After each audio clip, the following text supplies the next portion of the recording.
Hey, how should we get by today financially? My husband had invited me to a fancy Chinese restaurant, and it was while we were dining there. I heard the voice of our eldest son's wife when as I stepped out of the room to head to the restroom. They couldn't possibly afford to dine at such a place, so I was curious how they managed to get in. Just as I reached out for the door to return to the room, I was stunned by their conversation. I'm afraid this might mean you won't be able to see your son and his wife for a while. I immediately reported the conversation of our eldest son and his wife to my husband and the restaurant staff, and we decided to take action. When his wife asked for a final confirmation, both Michael and I nodded firmly. It's no trouble at all. We'd appreciate your cooperation. And so, our counterattack against our eldest son and his wife began. My name is Lisa Johnson. With my husband Michael, we are an 80-year-old couple enjoying a comfortable and leisurely retirement. Michael and I share a hobby, gateball, which we enjoy together. There are days when I spend time alone, with Michael playing chess with friends and me enjoying conversations with the barista at my favorite cafe. We were spending our days quite leisurely. We have a son. His name is David. He must be around 50 years old by now. He was happily married to his wife, Sarah, and they led a content life. Sarah was a homemaker, and they didn't have any children. Having kids would just eat up all our time together. I still want to enjoy our peaceful moments, just the two of us, David would say, wrapping his arm around Sarah. To David, Sarah seemed like his soulmate, and he was utterly smitten with her. Initially, I found their affection for each other endearing, and I could understand their desire for alone time. But the next words from Sarah made both Michael and me stiffen. We could always adopt if we really wanted to, without me having to go through the pain of childbirth. I'm not really keen on the idea of wanting kids that badly. Sarah said this with a laugh, and I was taken aback. I couldn't comprehend how David could laugh along with her. Maybe these two weren't quite right in the head. Since then, we hadn't been very close with David and his wife. It felt like getting more involved might only worsen our relationship. But perhaps the slight distance between us was a good thing, as we never faced any in-law issues. Life was smooth, with no troubles, and it seemed like time would just peacefully continue to flow. I was almost forgetting about the whole incident while lost in such carefree thoughts. The event happened when I was out shopping at the supermarket. I felt a gaze on me and turned around to see several neighbors whispering to each other while looking in my direction. Hello, everyone. Out for shopping? Curious, I approached them to start a conversation, but for some reason, they greeted me awkwardly, as if they were uncomfortable. If I had to put it into words, it felt like I was being avoided.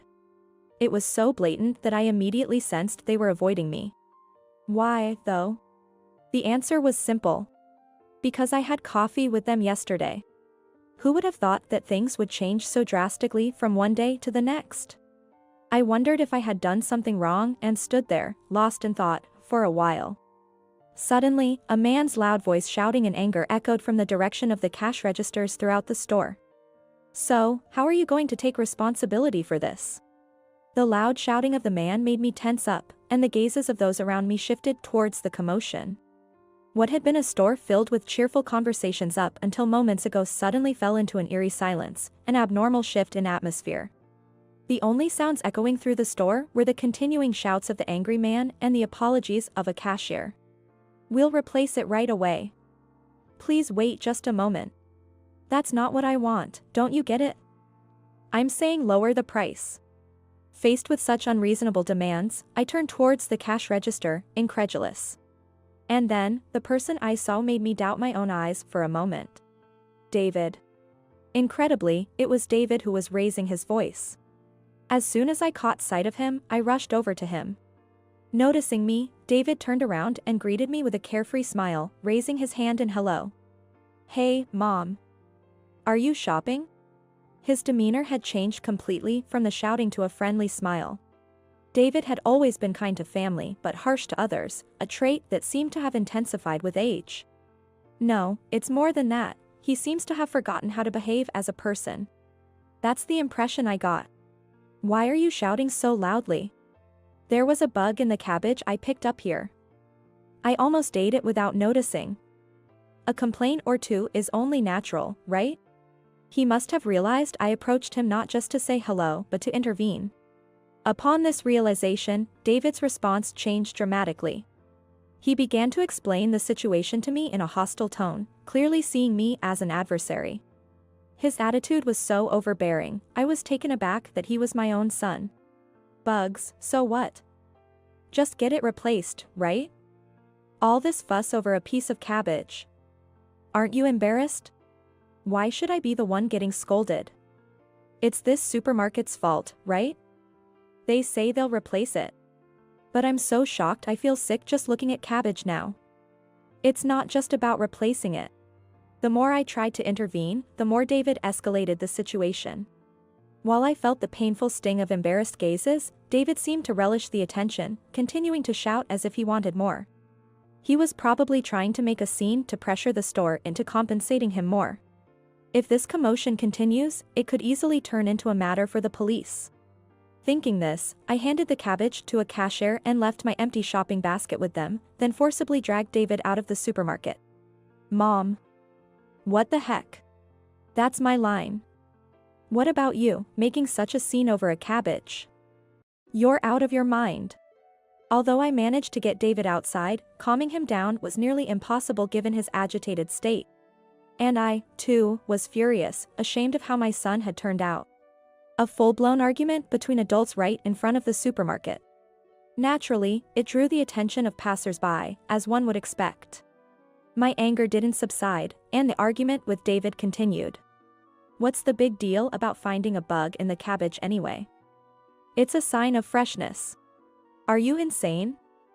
Fine, from now on, you eat cabbage with bugs in it every day. How long do you plan on keeping up this ridiculous childish argument? Attracted by the commotion, Sarah, who must have been waiting in the car, showed up. Seeing her, David and I stopped arguing, and he ran over to his wife, grinning sheepishly. Sorry, Sarah, did I keep you waiting? This was the first time I felt disgusted by David doting on his wife. After what had just happened, my opinion of David had plummeted. I've waited so long. Did you get the money? Sarah's tone was domineering, a side of her I hadn't felt before. Well, Mom got in the way. What? Don't tell me you didn't get it. Sarah looked down on David as if he were a servant, her tone rough and aggressive. I was speechless at her behavior, so unlike the woman I thought I knew. Sorry. I'll go back and try again. Don't need it anymore. How long do you plan to make me wait? Sorry. Against the harsh Sarah, David seemed as small as a cat with its neck pinched. I was at a loss for words. As I stared at them in bewilderment, Sarah turned her gaze towards me. It's been a while, Lisa. Seems like you've caused us some trouble. Sarah's tone was cold and irritated as she addressed me. I couldn't grasp the meaning of her words and instinctively asked her to repeat them. This seemed to irritate her even further, as she turned expressionless and cast a cold, disdainful glance my way. Could you please refrain from meddling in our affairs from now on? It's quite a nuisance when we're trying to make a living. Trouble? You mean, that complaint earlier was. Just as I was about to continue, Sarah emitted an intimidating aura that silenced me mid-sentence. Feeling the fear akin to being glared at by a wild beast, I involuntarily choked on my words. I've told you, haven't I? Please, no more interference. Whatever happens afterward is not our concern. With those threatening words, Sarah left with a subdued David in tow. Left behind, I could only stand alone in the parking lot, watching David's car drive away. Could it be that complaint was deliberate? As I watched them drive off, I reflected on my last exchange with Sarah. Causing trouble, our livelihood depends on it. This could mean they are deliberately making complaints to swindle money. And then, there's Sarah's attitude and tone. What on earth? I was pondering this, but I would soon learn the answer. The day after the altercation with David and Sarah, a close neighbor came to visit our home. And they appeared quite distressed, with a change in their complexion. What's wrong? You seem so rushed. Lisa, it's terrible, your daughter-in-law, she was arguing with my husband. This neighbor was Jessica, the wife of the owner of my regular cafe. Feeling awkward about encountering the neighbors at the supermarket, I had been avoiding the place, but it seems David and Sarah showed up there. Apparently, they had caused a scene similar to the previous day, angering the cafe owner. David recorded the confrontation, and Sarah incited the owner, leading to a near-explosive situation. I hurriedly called Michael and went with Jessica to her cafe. Look, Lisa's here with her husband. Oh, Michael and Lisa. What's going on with your son and his wife? They're causing trouble at my cafe. We immediately apologized, knowing the cafe owner. We're so sorry. We'll take them home right away. It's you again, huh? David clicked his tongue, and Sarah muttered something in annoyance. Despite the rising anger, I wanted to resolve the situation more than anything. What's with that attitude? You're married into this family, aren't you? How dare you speak to your mother-in-law like that? The cafe owner, still caring for us despite the situation, moved me. But it seemed to annoy Sarah even more.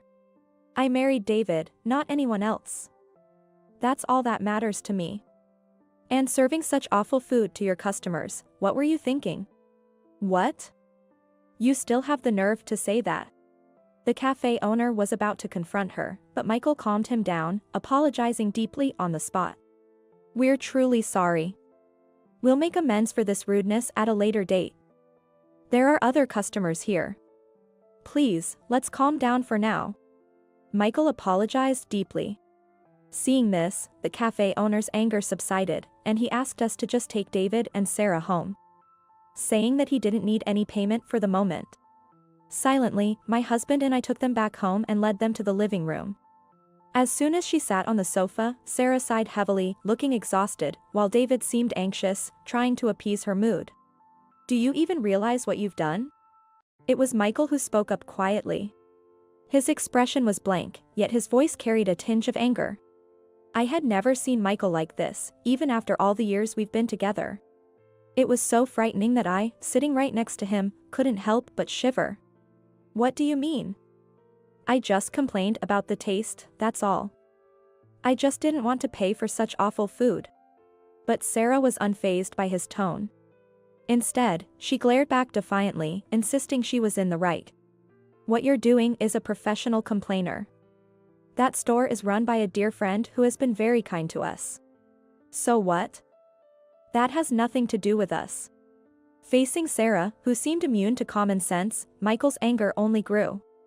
I thought it wouldn't be good to give in to anger at this point. So, I decided to intervene in their conversation. Sarah, weren't you making our son do the same thing at the supermarket yesterday? Are you deliberately lodging complaints to skim money off? I voiced my suspicion. Between what happened yesterday and today, it's clear their actions are beyond common sense. They're nitpicking to get things for free. And their behavior is so extreme that no other explanation seems to fit. At this, Sarah burst into laughter. She laughed so hard she started to tear up, leaving both Michael and me dumbfounded. Lisa, you're quite sharp, aren't you? Exactly, if there's a way to eat cheaper, wouldn't anyone want to? I don't see what's so funny about that. Despite having her motives guessed, Sarah continued to laugh, showing no sign of being upset or confused. It was maddening. Her behavior left both Michael and me at a loss for words.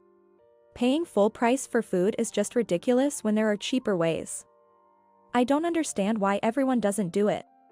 Are you sane? Don't you realize that's practically criminal?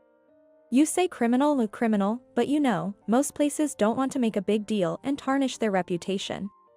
So they hardly ever call the police. They usually just give in to our demands to keep things quiet. You're insane. Your way of thinking is just not right. Even Michael, who had been silent, was taken aback by her remarks. Sarah continued, almost mocking him. Maybe I am crazy. But I've been doing things like this since I was young, so it's nothing new to me. It was then revealed that she used to be the leader of a ladies' gang. She shared her life story with us. I grew up in an orphanage and never knew my parents. By the time I realized it, I was part of a gang, and this kind of life was normal for me. So I don't see it as wrong. David, who seemed to idolize Sarah for her strong-willed nature, was eager to do anything she wanted. I like strong women like Sarah. I'll do anything she wants. David, you. Watching David speak adoringly of Sarah, I was filled with regret that my child had grown up to be this kind of adult. If you keep pestering us, I won't show any mercy, even to you, my in-laws. Consider this a final warning. With that, Sarah stood up, and David followed her out. I tried to hold them back, saying the conversation wasn't over, but my words fell on deaf ears. Michael and I could only stand there, watching their backs as they left. Attempts to contact David afterward, through phone calls or visits, were met with rejection. Our calls were blocked, and we became estranged. Following that incident, we, as a couple, started receiving cold stares from our neighbors. In a small town, rumors spread quickly, and being ignored or having our greetings unreturned became the norm. The whispers of passers-by made me paranoid, thinking they might be talking about me. We even went to apologize to the cafe we had troubled, only to be told not to come back as long as we were associated with David and Sarah. I was overwhelmed with frustration, and that night, I cried myself to sleep. Suppressing my voice, I cried, overwhelmed by the desire to just disappear because of the pain. Mentally exhausted, I ended up spending the next few days confined to bed. Fearful of even stepping outside, Michael took care of all the household chores for me. One day, Michael suggested we go out for a change of scenery. A friend who runs a Chinese restaurant said he'd love for you to come. This restaurant, run by Michael's friend, was exclusive and usually didn't welcome walk-ins. Hearing about my condition, they had insisted on inviting us over. You've been so down, wouldn't it be nice to eat something delicious and cheer up? Michael said, gently patting my back, his kindness making him all the more dear to me. Grateful for having married him, I accepted the dinner invitation. My face had grown thin from days of barely eating. I tried to hide it with makeup, but Michael saw through my forced smiles, telling me I didn't need to pretend. With a heart full of wishes I knew wouldn't come true, we headed to the restaurant. Upon arrival, we were warmly greeted by Brian and Stephanie. Welcome, I've been waiting for you. It's been a while. We're in your care today. Lisa, please make yourself comfortable. The Chinese cuisine our young chefs prepare is exceptional. Stephanie said, her gentle demeanor and Brian's solid presence providing a sense of relief. Smiling weakly, I nodded in response to their kind words. Concerned for my weakened state, Stephanie took my hand and supported me as she guided us through the restaurant. The interior, meticulously cleaned, radiated a sense of cleanliness. Welcome. We've been waiting for you. The one who greeted us with those words was the head chef, Alex. His energy was so uplifting that it almost overwhelmed my despondent spirit with its vigor. I'll put my best effort into today's dishes. Alex's cooking is truly exceptional. Please, relax and enjoy your meal. The one who offered that comforting smile was the server, Evelyn. Her gentle smile soothed my heart, and a natural smile found its way back to my face. It was while we were being treated to delicious Chinese cuisine that I almost began to forget about David and his wife's troubles. Hey, how should we get by today financially? On my way to the restroom, I happened to hear a familiar voice coming from one of the private rooms. In a store known to my parents? That might be risky. What are you scared of? It's no different from the places we usually go to. Still, I mean, since when did you become such a wimp? I get so annoyed seeing men without any backbone. I immediately recognized it was David and Sarah from the tone and words. How did they manage to get into this restaurant? It was just as I reached out to touch the door of the room, intending to listen closer. Hearing the content of the conversation, the color drained from my face. And just then, I nearly collapsed on the spot. Ma'am? Are you all right? Do you feel unwell? Alex was there to explain the dishes. Unable to explain my situation, I simply expressed my desire to return to our room. But in my weakened state, walking was a challenge. Upon hearing this, Alex hesitated before saying, I'm sorry, it might not be appropriate since you're a lady, but... Considering the emergency, he gently lifted me and carried me back to the room. Upon being hurriedly brought to the room, I found Michael, Stephanie, and Brian already gathered inside. Stephanie rushed to my side in surprise and concern as Alex and I arrived, breathless. Alex gently set me down in a chair and joined us inside, ensuring our conversation remained private. What happened to you? Are you all right? My body is fine. But you? It's serious. David and his wife. David. What happened? Seeing my pale face, Michael calmly offered me some tea to help me relax. After taking a sip of tea and calming my nerves with a deep breath, I explained the conversation I had overheard outside the room and the situation. Actually, a couple by the name of Johnson did come in today. What? I remember that we had brought David and his wife to this restaurant when they got married. At that time, Brian had made a membership card for them, knowing they were our children. So, that's how they managed to come here for a meal. I'm sorry. It's all because I did something unnecessary. Why are you apologizing, Brian? We are the ones who should be sorry. What should we do now? It would be bad if they start causing trouble inside the restaurant.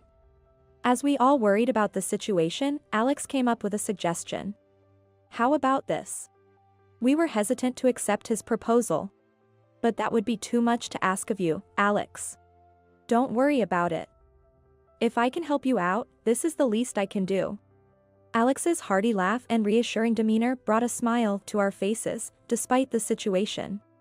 But doing this might mean you won't be able to see your son and his wife for a while. Stephanie looked at us sternly, making sure we were ready for the consequences. Michael and I exchanged glances and nodded slightly. It's all right. If you can help us, we would greatly appreciate it. Are you sure about this? Yes. We can't stop them on our own. Please, we're counting on you. And so, our counteraction against David and his wife began. Hey, call the manager over here. As expected, Sarah started shouting in the restaurant, causing other customers to peek out from their private rooms, wondering what the commotion was about. I'm the head chef, Alex, but what seems to be the problem? Alex rushed over to ask David and his wife what had happened. There's a hair in the soup we were served. How are you going to make this right? We're paying good money here, so take responsibility. Sarah, as usual, began complaining. The surrounding customers murmured among themselves, and the staff expressed their concern. A hair, you say? Alex, however, remained composed and addressed the situation firmly. Upon inspecting the soup with the alleged hair, he noticed something odd. This hair doesn't belong to any of our staff. David and Sarah looked nervously at Alex as he calmly analyzed the situation. The surrounding customers became increasingly interested, and everyone in the restaurant turned their attention to the exchange between David, Sarah, and Alex. What do you mean by that? We don't have any staff with dyed hair, and certainly no one with hair this long. What are you saying? Sarah was flustered by Alex's keen observation. But then David began to make excuses, trying to defend their actions. Are you accusing us, the customers? Of course not. However, if this was intentionally placed by a customer, that would be a serious issue, wouldn't it? Show us proof that we did it before you start making accusations. If proof is found, then it's all right to speak up, correct? Hearing the conversation, the wife appeared, followed by Brian, making their presence known. Despite the firm stance taken by everyone, David looked around nervously, taken aback by their unwavering demeanor. What you're doing is a clear crime, you know? Wouldn't it be wise to realize your place before making a bigger scene? What? You guys, is this how you treat your customers at a high-end restaurant? You're not customers or anything of the sort. Michael retorted, not backing down from David and Sarah's persistent defiance. Upon recognizing the familiar voices, David and Sarah turned to face us, their expressions puzzled. You two again? Why are you here? That's our line. This place belongs to our dear friends. Enough with the disgraceful behavior. Disgraceful? There was a hair in the food. This is a legitimate complaint. You're barking up the wrong tree. We know you intentionally put the hair in there. I pointed to the ceiling, indicating something. On the ceiling, there was a black, round device installed. What's that supposed to be? You don't know? That's a security camera. So what? As I informed Sarah in a manner that seemed to look down on her ignorance, she displayed her anger openly. Even as she glared at me defiantly, it seemed she had yet to grasp the significance of the camera's presence. It was David who first understood the situation. Wait, that means? Why are you suddenly looking so pale? Looks like David realizes what a security camera means. So what? Sarah was visibly frustrated by the slow unraveling of the situation. Seeing is believing. Believing it was better to show than tell, Michael opened the door and pointed to the ceiling. There was a security camera installed there. That camera can cover 360 degrees, capturing everything around it. Even Sarah had to acknowledge the implication. Her face turned pale as she opened and closed her mouth like a fish out of water. If you're still not convinced, we can have that hair DNA tested or whatever. We're prepared to take this to the very end. Brian added to the pressure with a wide grin, threatening them further. Then, the sound of sirens approached from outside. What? Looks like your ride is here. My ride? Sarah reacted with a pale face to my words. With a cold smile, I replied. It's time to say goodbye to you two for a while. What do you mean? Before the bewildered David and Sarah, the police appeared. They began questioning them, surrounded by officers. Are you the ones who have been causing a disturbance and trying to press charges unjustly? Disturbance. Those people. They've been making baseless complaints to get free meals. I interrupted David's attempt at an excuse, explaining the situation to the officers. David and Sarah resisted, but the officer warned that further resistance could worsen their situation, quieting them down. For now, let's discuss this at the police station. Shall we go together? That's absurd. We haven't done anything wrong. Give it up. The police already know everything. We've told them about your false testimonies and attempts to frame this restaurant. All the despicable things you've done up until now will also be addressed. Make sure to tell them everything. That's the situation. We'll take our time to listen to everything you have to say, no matter how many hours it takes. Shall we go? The officer's face, smiling amiably as he spoke, carried an underlying sense of intimidation. Even the usually volatile Sarah had no choice but to calm down. Then, we'll take them with us. Thank you very much. Michael and I expressed our gratitude to the polite officers. As David and Sarah were escorted away, a round of applause erupted from within the restaurant. That was awesome. Alex, great acting. I was worried it might be too obvious. We could only feel thankful for the warmth and camaraderie of the regular customers, who shared their thoughts with laughter. Alex, Stephanie, Brian, thank you so much. Not at all. If this brings you peace of mind, it's our greatest pleasure. It turned out just as Alex predicted. If it's something that type would do, you can usually guess. Laughing, Alex was someone neither Michael nor I could thank enough. Back then, Alex made a suggestion. It was to unsettle David and Sarah with a bluff. We do have employees with dyed hair, and while that is a security camera, it doesn't cover 360 degrees.